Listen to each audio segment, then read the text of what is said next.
mean? Oh! Oh my god.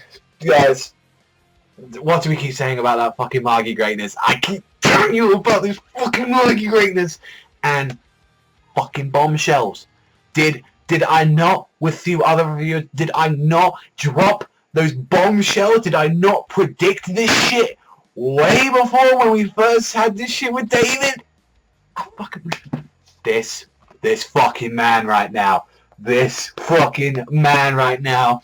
We knew he was fucking shady. There's a reason right now. So if you don't want to be fucking spoiled right now, I suggest you will kindly read that chapter.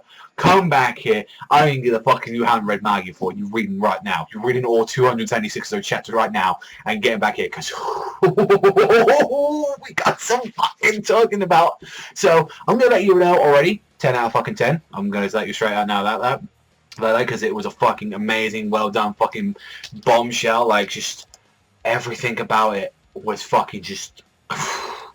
Fucking genius. So we're gonna get straight off in this chapter right now and finding out, like, you know, that strange world that they're in is the Dark Continent, and it's like the continent is vast of human beings, and to even reach this place in the Dark Continent, it would take them 40 years to get around, and that is why, like, Alibaba, he's been going pretty much around like these worlds and shit and all that, and he's just talking about, you know, like. That's just like so much fucking crazy, and it's just like that. It's just like that's what's been going around, and we found out as well that where they are right now, this place isn't connected to where the concept of the Magi, where like Solomon created, existed. So right now, Judar isn't a Magi. He just became a normal magician, and he's been just using his normal Magoi.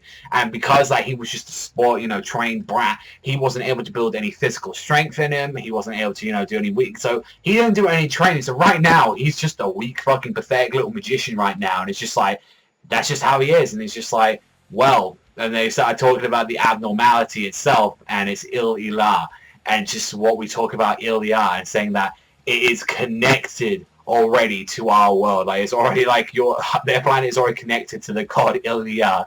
And when we find out saying like Il-Ilah changed, it is a fact, it's now a god that has developed his own personality, and it was the fucking man himself. The presence of the god has changed into a totally different being, and right now he's like, he was the one that was in like Almataran, and it's David himself, the man that tried to get closer to God, the man that was behind fucking everything. And like, you know, everyone knows about him since they got shown the, you know, about the truth of the world. Like, you know, Judar already knows that, you know, he's pretty much like Aladdin's granddad. And it's just like, when he's found out, he's like, once he fucking finally connects with God, once, you know, the union between David and God is something like that, all of like the white, it will absorb all the Rook, and it will go berserk, and it will transform something like the world into a garden where basically like David can just do whatever he wants. You just see him crushing people like that. It's like, oh, that was a failure of the world. Let's begin anew. Let's change that. And it's just like the guy right now who is David in the next generation. I fucking told you that right now. Fucking Sinbad himself. You get to see like that man is already. This explains why he was already half falling into depravity. He was Jews connected to David right now, and isn't that the funny thing though? Like when he saw that shit, like, you know, no one fucking batted an eyelid. It's like, I'm pretty sure for a long while that Sinbad know that, and that is why ever since like we've seen Aladdin use that. It's like all those chapters ago during like, you know, all of Balbad, when he first used Solomon's wisdom. That's why he's always been kind of keeping his distance away from Sinbad and didn't want to become his Magi. And I'm like, fucking bravo.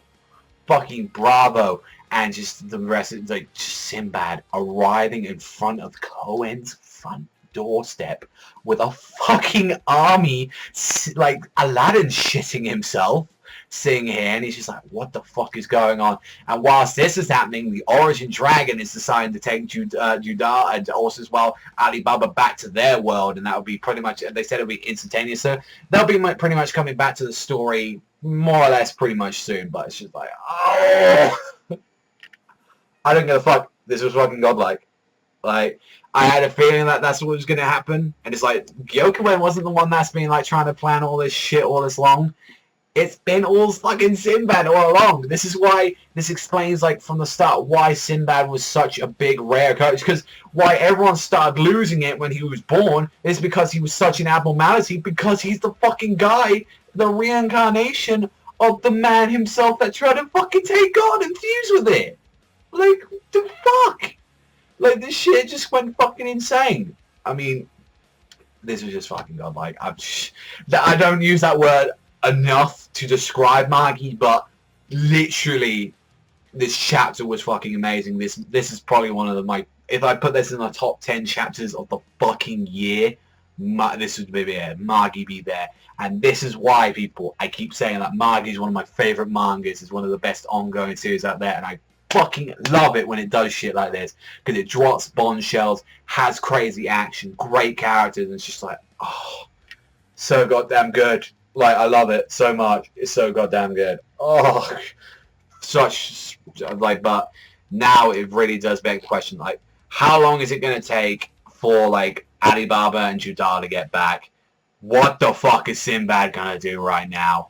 Like, he's got, like, an entire army there, right there, acting like a fucking boss, just folding in his arms, like, you want to fucking do it? And that also begs the questions, like, do the Jins don't know this? They don't, so maybe afterwards, maybe they kind of realize, because especially if you've read Sinbad manga, maybe that reason they felt like, oh, the great presence inside of you, why he was going to be king. Maybe they felt because he was going to be powerful, they predicted it, but, like, maybe they didn't know what exactly he was going to become. So, there's just so many questions going to fact, like, why do the Jins know about this? Like, Lara, so probably not, they probably don't know about that. He's actually fucking David, but it's like, who fucking knows? Right now, I mean, there's a reason why Sinbad's probably everyone's beloved fucking character, and to know that Sinbad, for what it's gonna be, is gonna be the fucking final villain in the series, because he's fucking David, and I'm like, oh, if you can't see guys right now, I've got the biggest fucking grin on my face, because I love when Magi does this shit. It's so fucking good. But, like I said, guys, 10, I'd want to give it a fucking 11 if I could, if there was a higher number, but one of the best chapters I've read this year. I'm just saying. I'm just fucking saying, alright? But that's all from me, everyone. So thank you very much for watching. I need to fucking calm down right now, because I want to hear people in the comment section down below, because I need to be talking to people about this, about Magi. But that is all from me. So thank you very much for watching. I'll see you guys next time.